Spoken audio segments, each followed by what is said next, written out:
একজন মা তার নারীদের একজন সন্তানকে যেভাবে অভাব অনটনের মধ্য দিয়েই একটি সন্তানকে উচ্চ শিক্ষায় শিক্ষিত করতে চায় এবং উচ্চ শিক্ষায় শিক্ষিত করার পরে যখন এই বাংলাদেশে তার টাকার জন্যে চাকরি হয় না, তখন ওই মা কোন জায়গায় কিভাবে দুঃখ লুকানোর যে জায়গা এই মা খুঁজে পান না।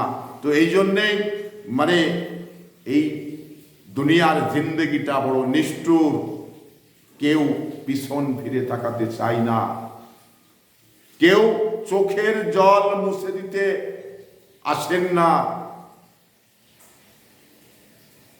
তো দুনিয়ার বাস্তবতা আমার কাছে একটি নরকপুরী মনে হয়। এই নরকে আমি আর বেশি দিন থাকতে চাই না, এরকম কিছু দুঃখী মানুষ আফসোস করেন।